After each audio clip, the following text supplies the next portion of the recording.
Hello guys, welcome back to my channel. आज हम देखेंगे BSc second year subject zoology major second और minor open elective का paper, जिसमें हम देखेंगे रासायनिक एवं कार्यकी का परिचय, ऐतिहासिक रूप, स्वरूप, जैविक अणु एवं नियमनिक की क्रियाविधि, जो कि हमारी यूनिट फर्स्ट है। उसमें हमारा फर्स्ट यूनिट का 1.1 है, जो कि है चरक के योगदान है, और दूसरा है 1.2 शुष्क के योगदान। तो हम इस वीडियो में देखेंगे चरक के योगदान। ये है हमारा यूनिट फर्स्ट। इसमें देखिए, पहले हमारा जैविक एवं कार्यकी के परिचय, ये है जैविक अणु एवं निम्न क्रियाविधि, ये तो मैंने पढ़ लिया। अब ये देखिए यूनिट फर्स्ट है, जो हमारा भारतीय वैज्ञानिक का योगदान, चरक और सुश्रुत जो दो हैं उनका योगदान दिया गया है। ये 12 नंबर के हैं, और ये यूनिट फर्स्ट का 1.1 और 2 है। और सेकेंड हमारा है बायोमोलिक्यूल, सूक्ष्म और असूक्ष्म अणु। तो ये सारे हमारे टॉपिक्स हैं, देख लीजिए यूनिट 5 तक 6। ये यूनिट 3 है, ये 4 है। तो अगर आपको सिलेबस पता नहीं है तो आप देख सकते हैं, और हमारे चैनल को सब्सक्राइब कर दीजिए बेल आइकन क्लिक करके। ये सारा हमारा यूनिट का जो है टॉपिक है।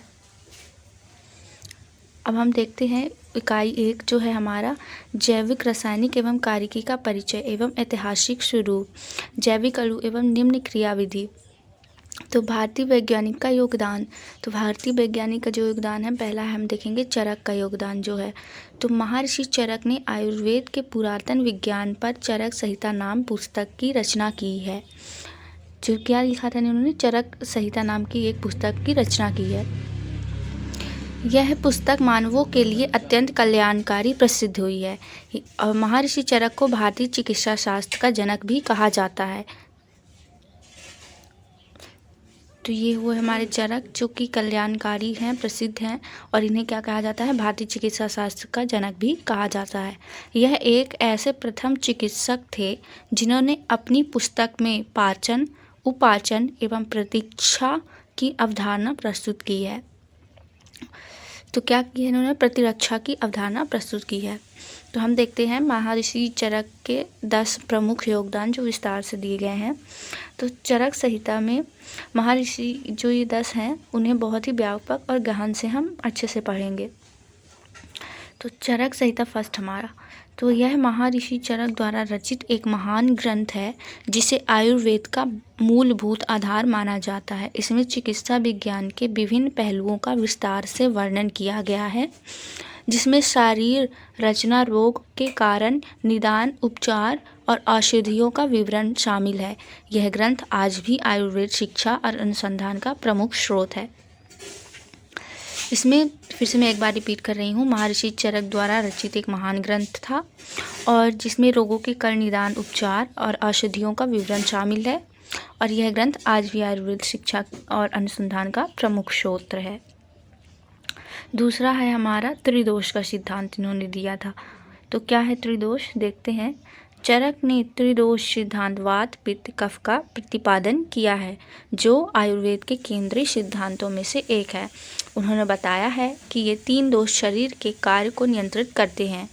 कौन कौन से, तो देखते हैं। 3 दोष जो कि शरीर के कार्य को नियंत्रित करते हैं, और इनका असंतुलन ही रोग का कारण बनता है। यानी कि जो 3 दोष हैं, अगर हमारे शरीर में असंतुलन हो गए तो हमारे रोग, शरीर में क्या पैदा होने लगेंगे, रोग। तो क्या है, वात दोष का संबंध शरीर की गति से है, पित्त का संबंध पाचन और ऊर्जा से है, और कफ का संबंध संरचना और स्थिरता से है। यानी वात जो है तो शरीर की गति से है। इन्हें 3 दोष दिए, वात, पित्त और कफ। तो वात जो है शरीर की गति से होगा, पित्त है पाचन ऊर्जा से, और कफ जो है संरचना से स्थित होगा। अब हम तीसरा देखते हैं, व्यक्तिगत चिकित्सा। महर्षि चरक ने इस बात पर जोर दिया है कि चिकित्सा व्यक्तिगत होनी चाहिए, यानी हर व्यक्ति की प्राकृतिक आयु, जीवन शैली और मानसिक स्थिति के अनुसार इलाज होना चाहिए। उन्होंने कहा कि किसी एक व्यक्ति के लिए प्रभावी इलाज दूसरे व्यक्ति के लिए हानिकारक हो सकता है। चौथा, आहार और जीवन शैली।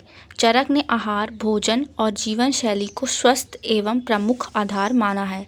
उन्होंने दिनचर्या, दैनिक रूटीन और ऋतुचर्या यानी मौसमी रूटीन के सिद्धांत बताए, जिनके अनुसार सही समय पर सही आहार और जीवन शैली का पालन करने से बीमारियों से बचा जा सकता है। 5वां है रोगों के रोकथाम। चरक ने उपचार से अधिक रोगों की रोकथाम पर जोर दिया है। उन्होंने कहा कि सही आहार, स्वच्छता और स्वस्थ जीवन शैली के माध्यम से रोगों से बचा जा सकता है। इसके अलावा उन्होंने नियमित व्यायाम, योग और ध्यान को भी स्वास्थ्य जीवन का महत्वपूर्ण हिस्सा बनाया है। 6वां देखते हैं, नैतिकता और चिकित्सकीय आचरण। यानी महर्षि चरक ने चिकित्सा के लिए उच्च नैतिकता और आचरण का पालन करने की सलाह दी।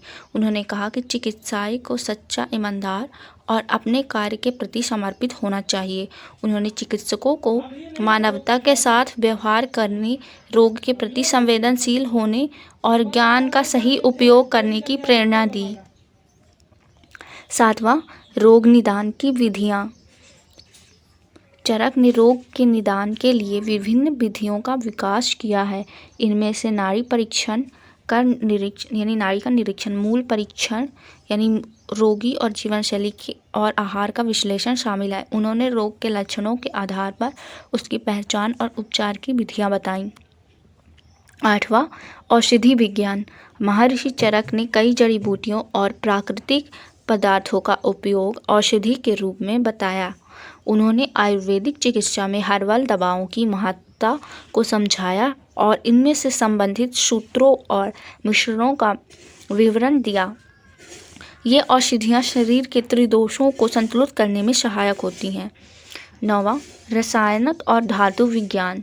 तो जो ये 9th है, जो चरक ने बताया है कि चरक संहिता में उन्होंने रसायनक और धातु विज्ञान का उल्लेख किया। उन्होंने बताया कि किस प्रकार की धातु और रसायन का सही उपयोग शरीर की शक्ति और आयु बढ़ाने के लिए किया जा सकता है। यह विज्ञान आयुर्वेद में रसशास्त्र के रूप में विकसित हुआ, जिनमें विभिन्न रसायनों और धातुओं का उपयोग होता है। 10वां, आध्यात्मिक चिकित्सा। चरक ने मानसिक और आध्यात्मिक स्वास्थ्य को भी महत्वपूर्ण माना। उन्होंने योग, ध्यान और प्राणायाम को मानसिक शांति और संतुलन के लिए महत्वपूर्ण बताया। उन्होंने बताया कि मानसिक और आध्यात्मिक स्वास्थ्य का सीधा संबंध शारीरिक स्वास्थ्य से होता है और उन्हें संतुलित रखना आवश्यक है। अब हमारा देखते हैं, महर्षि चरक के इन योगदानों ने आयुर्वेद को एक संपूर्ण चिकित्सा प्रणाली के रूप में स्थापित किया, जो शरीर, मन, आत्मा तीनों का ध्यान रखता है। उनके सिद्धांत और ज्ञान आज भी स्वास्थ्य और चिकित्सा के क्षेत्र में प्रासंगिक है।